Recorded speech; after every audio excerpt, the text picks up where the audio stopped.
N'y allons pas par quatre chemins, c'est Internet. Si vous cherchez un repas idéal ici, vous avez toutes les chances possibles de trouver plus ou moins tout et son contraire. À certains endroits de ce fabuleux Internet, vous trouverez que le repas idéal est composé majoritairement d'algues et de maïs. À d'autres endroits, on vous dira qu'il faut manger uniquement du poisson et des fruits. Et puis ailleurs, on vous dira qu'il faut absolument manger de la viande et du riz. C'est sûr qu'il y a pléthore d'options, toutes plus exotiques les unes que les autres, mais il y a quelque chose qui est constant dans tout ça. Vous êtes paumé. De surcroît, vous ne savez pas qui croire puisque tout le monde s'oppose et tout le monde semble brandir son drapeau fièrement en disant qu'il possède la vérité. Et par biais de confirmation, quand on ne sait pas qui croire, le cerveau fait une pirouette de petit malin. Vous allez continuer de regarder des vidéos qui s'opposent plus ou moins jusqu'à trouver le Graal, la vidéo idéale où le type vous dit exactement ce que vous vouliez entendre. Finalement, ça n'est probablement pas la personne légitime, mais tout ça vous est égal. Ce qui compte, c'est de confirmer vos présuppositions. Et ce biais cognitif est présent bien au-delà de la recherche du repas idéal, il est présent constamment dans votre vie, dans énormément de situations. Par exemple, si moi, Maël Brosseau, j'adore le pain, eh bien, je vais chercher sur Internet bienfaits du pain sur la santé. Si au contraire, Maël Brosseau, toujours moi, je mange du pain, mais j'entreprends d'arrêter d'en consommer, je vais chercher tout ce qui peut justifier mon choix, à nouveau par biais de confirmation, et donc sur Internet, je vais taper « danger du pain pour l'organisme ». Puis, par sélection inconsciente, votre cerveau ne conservera que les données qui l'arrangent et qui viennent valider votre présupposition de base. Notamment parce que le monde qui vous entoure est bien trop complexe pour que vous puissiez l'assimiler dans sa globalité. Mais aussi par volonté de confirmation de vos opinions présupposées. En effet, accepter que vous aviez tort, par exemple sur le pain, c'est aussi accepter que vous avez potentiellement tort sur beaucoup d'autres sujets. Et ça, c'est psychologiquement dommageable à court terme pour les individus. Et là, vous allez me dire, merci beaucoup pour ce cours de psychologie, mais quel est le rapport avec le repas idéal pour perdre du poids? Simplement la chose suivante. Essayez tant que possible d'adopter une posture externe à vos avis de base quand vous cherchez des informations susceptibles de vous faire progresser. Introduction étant faite, je vais maintenant vous détailler le repas idéal pour maigrir. Dans le monde idéal, votre repas contient un large panel de nutriments pour optimiser tant que possible les fonctions de votre organisme. Tant qu'à faire, autant en profiter. En commençant dans l'ordre hiérarchique de priorité, je vais vous détailler tout ça. Et alors cet ordre hiérarchique, il n'est pas fait et défini par moi uniquement, mais en fait par les 7 années d'expérience que j'ai à avoir accompagné des milliers d'individus dans leur transformation physique. En effet, pendant cette période de temps, j'ai pu tirer des conclusions, des analyses précises concernant les erreurs fréquentes dans la composition des repas de surcroît pour perdre du poids. Numéro 1, pour la composition de votre repas idéal, une portion de protéines. Viande, poisson, œufs, fruits de mer, produits laitiers et même végétaux dans une moindre mesure.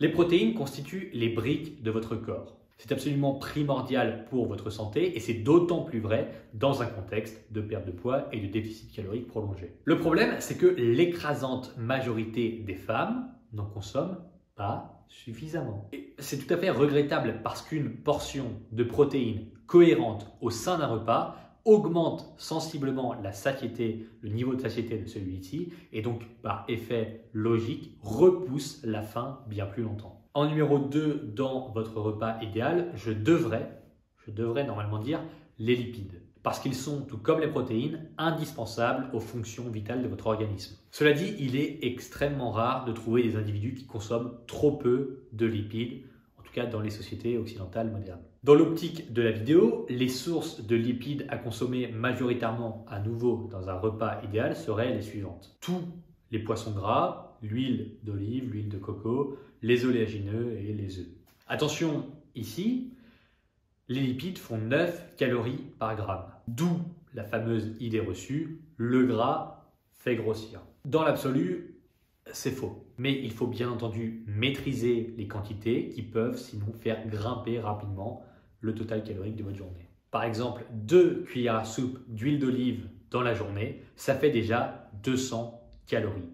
soit quasiment l'équivalent d'un petit burger de chez McDo. Numéro 3, dans votre repas idéal, les légumes. Qu'ils soient frais, surgelés, en boîte, en bocaux, peu importe, mangez-en sans complexe. Pour un aperçu visuel, un bon repère serait sans doute que votre portion de légumes représente au minimum la moitié de votre assiette concernant le volume. Au-delà de ça, ne vous prenez pas trop la tête avec les légumes. Évidemment que c'est mieux s'ils viennent d'un petit producteur à côté de chez vous avec qui vous correspondez en direct, oui. Mais n'en faites pas une obsession complète et permanente. Mangez des légumes, c'est bateau, mais c'est vrai. Numéro 4 dans votre repas idéal, les fruits. Même chose que pour les légumes, si ce n'est que les fruits sont à la base de notre alimentation depuis au moins 20 000 ans. Et dans la vie, on a ce qui s'appelle l'épreuve du temps. Si quelque chose existe depuis au moins des milliers d'années, c'est que ça a probablement un intérêt. Donc si les fruits sont à la base de notre alimentation depuis 20 000 ans au minimum, ça n'est pas pour rien. Pour rester cohérent, je vous incite évidemment à consommer des fruits de saison et locaux régulièrement. Et numéro 5, dans notre repas idéal, les glucides. C'est une simplification de langage puisque vous trouvez bien entendu des glucides, de macronutriments, dans les légumes et dans les fruits. Mais puisqu'on arrive en bas de la hiérarchie de priorité dans votre repas idéal, vous pouvez très probablement ajouter des féculents à votre repas. Riz, pâtes, avoine, sarrasin, quinoa, semoule, pain, patates douces, peu importe. Pour perdre du poids, cet ordre de composition est important. Composez votre assiette entière avant de décider la quantité de féculents que vous voulez faire cuire. En effet, ils font pencher la balance très violemment. La différence entre 50 et 100 grammes de betterave est quasiment insignifiante. La différence entre 50 et 100 grammes de quinoa est énorme si on se réfère à vos besoins caloriques journaliers. Je ne dis surtout pas qu'il ne faut pas manger de féculents, c'est pas ce que je dis. Je dis que c'est intelligent d'ajouter les féculents en dernier dans votre repas une fois que la structure globale de celui-ci, en fonction de la hiérarchie qu'on vient d'évoquer, est bien définie. Super, vous avez la structure de votre repas. Maintenant vient la question des quantités. Est-ce que vous vous débrouillez, vous suivez la hiérarchie et vous sélectionnez les quantités en fonction de votre intuition ou de votre appétit? Eh bien, pourquoi pas? Si vous vous sentez vraiment capable de le faire et donc capable de perdre du poids de cette façon-là, eh bien, allez-y. Maintenant, le souci majoritaire chez les individus qui cherchent à perdre du poids, c'est l'incapacité chronique à savoir gérer leur quantité. Par nature, si vous avez du poids à perdre, c'est que votre apport calorique est trop conséquent. Ce n'est pas fondamentalement bien ou mal, chacun se positionne comme il veut sur ce curseur. C'est simplement que dans l'intérêt prioritaire de votre perte de poids, il faut agir là-dessus directement sur votre apport calorique quotidien et le réadapter à votre objectif. Et surtout, le plus important, c'est de trouver un moyen viable à long terme de réduire cet apport calorique. Pour cela, il est d'une utilité indiscutable de connaître vos besoins quotidiens. Si l'on connaît vos besoins, on sait quelle quantité de nourriture vous devez manger pour maigrir. Et croyez-moi, c'est là que je vois toute la limite, la difficulté de se nourrir uniquement à l'intuition.